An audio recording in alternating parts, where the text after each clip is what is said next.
Hi guys, today pag-uusapan ulit natin itong si Pi. As of now, nasa 109.54 yung price action niya. Discuss rin natin yung kanyang price action dito wherein yung pinaka-buy and sell. Discuss natin ito noong mga nakaraang araw dahil ang daming mga nagtatanong. So, bigyan natin dito ng insights and ideas. So, meron tayong video na ginawa niyan before. Discuss natin dito yung kanyang price action na kung saan tinamaan na yung minention natin dito as well as yung early overbought dito, no? So, pumunta na siya dito sa pinaka-selling area ko.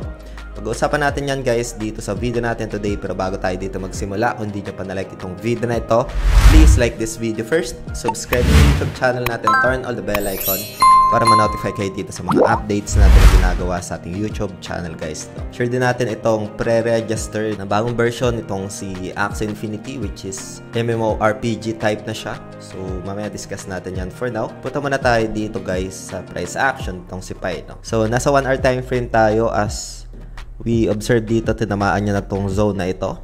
And nakapagbenta ako dyan ng mga nabili ko dito sa area na to, guys, dito sa early oversold, no? So, ayan, meron tayong mga nabenta. And as we observe, itong zone na to is part of the early overbought naman, guys, no? Yan yung isa sa mga zone na kung saan dyan ako nagbebenta. So, this is early overbought, sorry.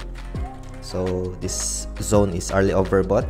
And meron ditong supply of sellers, to. So, nakapagbenta tayo dito ng kalahati ng mga na bili natin dito. Maybe I'll set SL na lang if ever man na magkaroon pa ito ng pagbagsak ng presyo. And agad, guys, itong video natin today is just for ideas lang, na for reference, and does not qualify as an investment or financial advice. Hope I acknowledge your questions and I'm just sharing my experience dito. So, for now, ito yung price action ni Pi.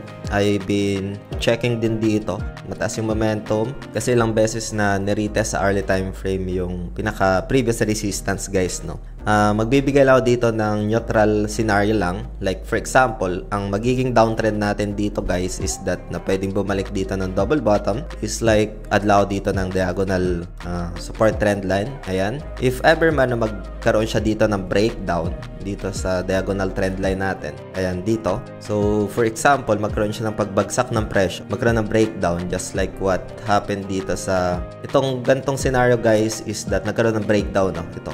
So previously naho-hold niya itong diagonal trend line na ito, itong diagonal support trend line. Tapos nagkaroon siya ng breakdown. There's a probability na magkaroon pa ng pagbagsak ng presyo, guys, no? So yan yung isa sa mga tinitingnan ko dito na probability for Pi. If ever man mag-below siya 182, 181 territory. Pero pwede rin natin i-consider pa rin yung retracement dito sa area na to, guys, no?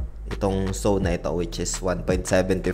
Pero for me, if ever magkaroon siya dito ng breakdown sa diagonal, guys, there's a probability na pwede pang bumagsak at bumalik sa demand zone. Ito yung pinaka-demand zone natin, itong kulay green na linya na ito. And we'll see dito, guys, kasi meron pa tayong 0.618 sa ilalim. Pero yun yung pinasenaryo ko if ever na magkaroon dito ng breakdown or pagbagsak ng presyo dito sa diagonal trend line natin, no? So, try din natin i-add ulit yung VWAP. Ayan. So, sa VWAP natin, guys, sa 15 minutes naman ito makikita. Ayan. Na-discuss ko ito sa idea ng buy and sell sa mga nagtatanong. Yan yung pinaka-VWAP natin. Medyo choppy pa yung VWAP natin dito. Kaya, let's turn muna into 1 hour time frame. Upside scenario naman, guys, is kailangan niya basagin yung previous resistance, guys, na ito. And isa sa mga tinitingnan ko dito na potential resistance niya, if ever man magkaroon ito ulit ng pag-akyat ng presyo, 0.5, guys, so 2.24 this area. Ayan. So, tingnan natin if ever ba na magkaroon ito ng breakout naman dito sa resistance. Kailangan yung basagin yan para mapuntahan niya itong next resistance zone, guys, no? Pero isa sa mga observation ko dito, guys, high probability siguro dito ng breakdown muna. Kasi wala pa tong retracement, eh. Puro lang impulse yung nangyayari sa price action. Puro lang pag-angat dito. Ayan, angat lang siya ng angat. Wala pa siyang pinaka-retracement, no? And if ever man na mag-retrace to, maybe probability niya is like 1.80, no? If ever man. Potential breakdown talaga din dito sa diagonal trend line na ito. Kasi if ever na puro lang paakyat, hindi yan healthy sa price action, guys, no? Just like what happened dito. And kita nyo naman yung binagsak ng presyo niyan. So, yun. Kailangan niya ng impulse and corrective, no?